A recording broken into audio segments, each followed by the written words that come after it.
Munger range के DIG आज शेखपुरा बाजितपुर स्थित पुलिस लाइन पहुंचे थे। इसी दौरान डीआईजी को सर्वप्रथम पुलिस लाइन में शेखपुरा के पुलिस बलों द्वारा सलामी दी गई, जिसके बाद डीआईजी राकेश कुमार द्वारा एसपी बलिराम चौधरी और बारी बारी से सभी थानाध्यक्ष से मिलकर अपराध की समीक्षा की गई।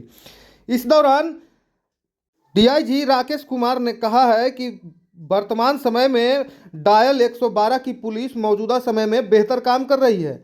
वहीं घटना और दुर्घटना और बढ़ते अपराध पर लगाम लगाने की दिशा में डायल 112 पुलिस की अहम योगदान डीआईजी राकेश कुमार ने बताया है।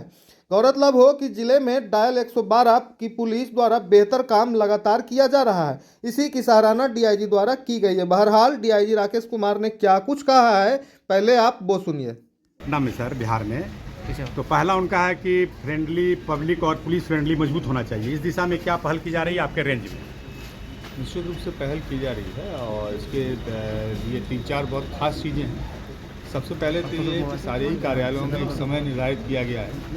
उस समय में कोई भी आम आदमी आता है अपनी शिकायतों को लेकर, तो जो भी वरीय पदाधिकारी हैं, चाहे वो किसी भी कोटि के, उनसे मिल सकता है। दूसरा, मैंने अपने कार्यालय में भी एक व्यवस्था प्रारंभ की है कि यदि 15 दिन में उसको संतुष्टि नहीं होती है तो मेरे कार्यालय में दोबारा आ सकता है, फ़ोन कर सकता है, मुझे व्हाट्सएप पे भी अपनी कंप्लेन या जो भी उसका आवेदन है उनको भेज सकते हैं। दूसरा आयाम ये है कि जो हम लोगों की नई उभरती हुई पुलिस में जो विशेषकर साइबर थाने हैं हम लोगों के, या यातायात थाने हैं, ये दोनों ही ऐसे थाने हैं जिसमें अवेयरनेस और जागरूकता की बहुत लगातार आवश्यकता महसूस होती रहती है।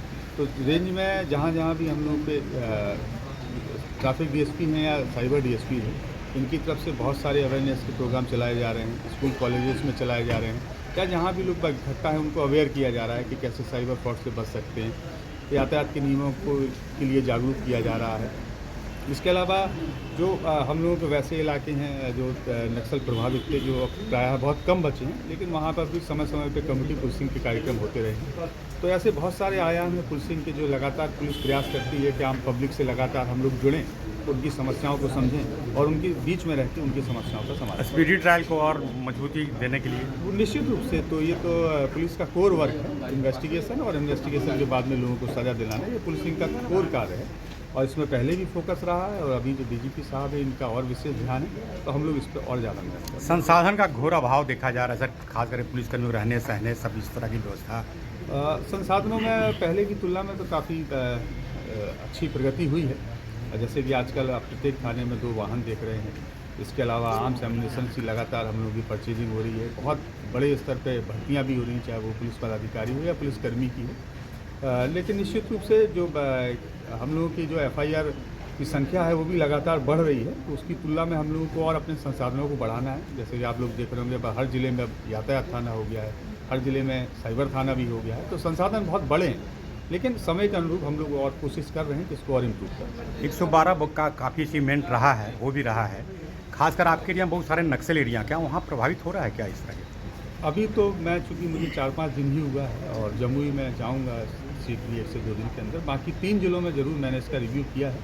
तो अभी तक 112 का मूवमेंट इनसे प्रभावित तो ऐसा तो मेरे ख्याल से नहीं आया है कहीं भी, और इन तीनों ही जिला का जो एक रिस्पांस टाइम है, जो हम लोगों का स्टेट का रिस्पांस टाइम से उसकी तुलना में काफ़ी बेटर है। शेखपुरा टॉप 5 में हमेशा रहा रिस्पांस टाइम। सर आज क्या के 3-4 उद्देश्य थे। एक तो ये था कि नया प्रशिक्षण प्रारंभ होने वाला है पुलिसकर्मियों को, जिलों में भी किया जाना है, तो हर जिले की पुलिस केंद्र में उनके प्रशिक्षण के लिए जो क्लासरूम्स हैं, आवासन हैं, आउटडोर क्लासेज हैं, इंडोर क्लासेज हैं, उनके लिए क्या संभावनाएं हैं और क्या क्या और बेटर हो सकता है, उसको हम लोगों को देखना था, समीक्षा करनी थी। यातायात थाना और साइबर थाना, उसको कैसे इम्प्रूव हम लोग कर सकते हैं, उसकी एक हम लोगों को समीक्षा करनी थी। और इसके अलावा जो ज़िले के रिसोर्सेज हैं, जैसा आप लोगों ने पूछा, और रिसोर्सेज में रेंज स्तर पर मेरे द्वारा क्या हो सकता है, तो क्या मुख्यालय को अवगत करना है, उसकी एक समीक्षा। चलिए, थैंक यू। शेखपुरा की हर छोटी बड़ी खबरों के लिए फेसबुक और इंस्टाग्राम पर लाइक और फॉलो करें, यूट्यूब पर सब्सक्राइब करें। आपका अपना न्यूज़ चैनल, हर खबर आप तक।